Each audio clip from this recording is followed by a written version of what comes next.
કચ્છ અણધારી આફતોમાંથી મજબૂતાઈથી બેઠું થયેલું જિલ્લો, દેશની સૌથી મોટું લોકસભા વિસ્તાર ધરાવતી બેઠક એટલે કચ્છ.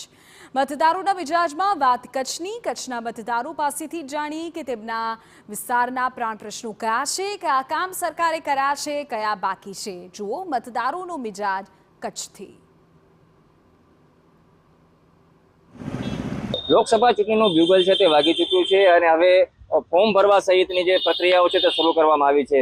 જો કે સૌથી અગત્યની વાત એ છે કે જે રીતે ચૂંટણી આવી રહી છે ત્યારે ઘણા બધા લોકોના પ્રશ્નો પણ હોય છે. તો ખરેખર આગામી જે સમય છે તેમાં લોકોના શું પ્રશ્નો છે અને ભૂતકાળમાં જે ચૂંટાયેલા સભ્યો છે તેના દ્વારા કામો થયા છે તો શું કામો થયા છે, લોકો તેના સંતુષ્ટ છે કે નહીં, તેના જાણવા માટે આપણે અત્યારે ભુજના જે પ્રબુદ્ધ નાગરિકો છે તે આપણી સાથે છે ને આપણે એમની સાથે વાત કરશું કે ખરેખર જે લોકસભાની ચૂંટણી આવી રહી છે તો કઈ વસ્તુ એવી બાબતો છે કે જેને ધ્યાનમાં લઈને તેઓ મતદાન કરશે અથવા કઈ એવી સમસ્યા છે કે જેઓ તેઓ ઈચ્છે છે કે આગામી સમયમાં તેનો ઉકેલ આવે.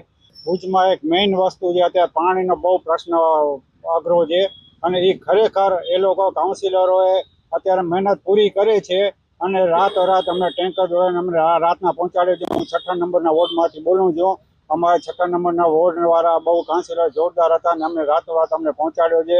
એક જીતુભાઈ ઝાલા અને બીજો ધીરેનભાઈ લાલાને અમને પાણી અર્જન્ટ રાતોરાત પહોંચાડ્યું. કોઈ તકલીફ પડવા નથી દીધી. પણ ખરેખર આ પ્રશ્ન એ લોકો કાયમી સોલ્યુશન લાવવું જોઈએ. આનો ટેમ્પરરી થીગડા હાલે નહીં. બાકી બધો અમે પ્રશ્નને પહોંચી વળશું. પાણીનો પ્રશ્ન એ કોઈને પહોંચી વળે. આ ઉનાળામાં પાણીના બહુ તકલીફ પડે છે ને ખરેખર કહું છું કે આ કાઉન્સિલરો બહુ રાતોરાત દોડાદોડી કરી ને અમને બરોબર પહોંચાડ્યો છે ને આવી જ રીતે કામ કરતા રહે.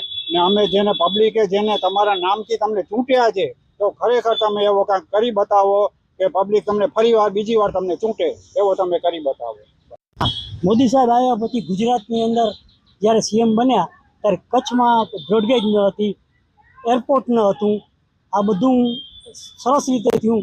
અત્યારે જે પાણીની અભૂતપૂર્વ કટોકટી મારી ઉંમરમાં આજ સુધી મેં આવી કટોકટી નથી જોઈ. તો કચ્છને પાણી ખાલી નર્મદા આધારિત નહીં પણ બીજા સોર્સિસથી પણ કચ્છને પાણી મળે એવું કરવું જોઈએ. બાકી અત્યારે કચ્છ એ સજાનો જિલ્લો નથી, એ આજે મજાનો જિલ્લો છે. આખો કચ્છ જિલ્લો છે. એમાં કયા એવા પ્રશ્નો છે કે જેને તમે ધ્યાનમાં રાખી અને આ વખતે મતદાન કરશો? શહેરમાં એક જ પ્રશ્ન છે જે છે પાણીનો. એ અમારા સાથી મિત્ર છે એમને કીધું. પ્રશ્ન એ છે કે સિનિયર સિટીઝનો માટે, કારણ કે સિનિયર સિટીઝનો માટે આ દાદા દાદી પાર્ક અને હમીરસરની પાર્ક એના માટે બેસવા માટે પેન્શન ઓટલો કહેવાય છે. એના માટે પેન્શનર ઓટલો ઠીક છે પણ દાદા દાદી જે પાર્ક છે એની અંદર તો નથી સફાઈ થતી કે કોઈ જાતની કાંઈ વ્યવસ્થા થતી નથી. કેન્દ્ર લેવલના એવા કયા પ્રશ્નો છે કે જે કચ્છના છે અને એના ઉકેલ માટે તમે આશાવાદ છો? ભુજ હાલમાં નગરપાલિકા છે પરંતુ ભુજનો વિકાસ જોતા એવું લાગે છે કે એનો મહાનગરપાલિકામાં સમાવેશ કરવો જોઈએ. મહાનગરપાલિકામાં સમાવેશ થશે તો વધારે એમાં સુવિધાઓ પણ મળશે. એક આઈએએસ લેવલનો અધિકારી ભુજ મહાનગરપાલિકાને જો હેન્ડલ કરશે તો એને પ્રશ્નોને વધારે સમજી શકશે. આ ઉપરાંત ભુજમાં હાલે તમે અત્યારે નજીકના ફરવા જવાના સ્થળો જુઓ તો કોઈ નથી. ખેંગારબાગની હાલત એકદમ ખસ્તા છે. ખેંગારબાગમાં બાળકોના રમવાના સાધનોની હાલત જુઓ તો આપણે દયા આવે એવું છે.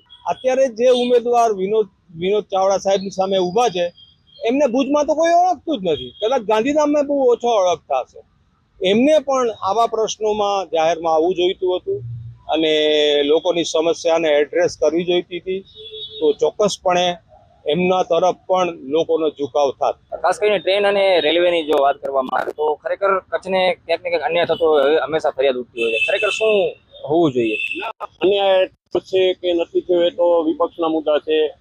બાકી વાત તો હવે હું તમને કહું કે નાના મોટાના મુદ્દાની હોય એ માનીએ છીએ, એ સ્થાનિકોના લેવલની વાત હોય છે. એનામાં સંસદને ભલે એમને દેખરેખ રાખવાની હોય છે પણ એને મોટો વિસ્તાર છે મોરબી સુધીનો, એટલે કદાચ કેમ ધ્યાન ન આપી શક્યા હોય. એટલે આપના ટીવી 9ના માધ્યમથી કહેવા માંગુ છું કે વિનોદભાઈ ચાવડાને ખરેખર નાના નાના બાબતે ધ્યાન આપવું જોઈએ. આ દાદા દાદી પાર્કનો પ્રશ્ન છે એમાં મુતરડી નથી, હકીકત છે.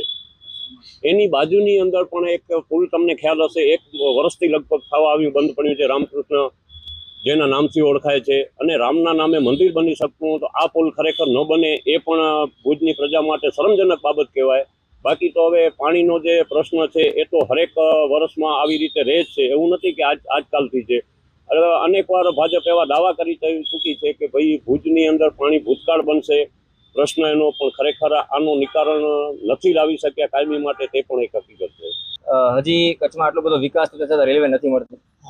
મોદી સાહેબ આવ્યા પછી આપણે વાજપેયી સાહેબ આવ્યા ત્યારે બ્રોડગેજનો પ્રશ્ન સોલ્વ થયો, પણ જ્યારે પીટ લાઇન છે ભુજને નથી, એટલે કેટલી બધી ટ્રેનો છે એ ગાંધીધામથી ચાલે છે. જો ભુજને પીટ લાઇન આપવામાં આવે તો લગભગ ટ્રેનો ભુજથી ઉપડી શકે, તો પીટ લાઇનની વ્યવસ્થા તાત્કાલિક થાય એવી વિનંતી.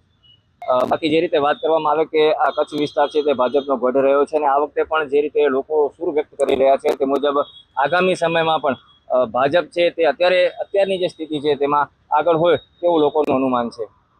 જય દવે, TV9 કચ્છ.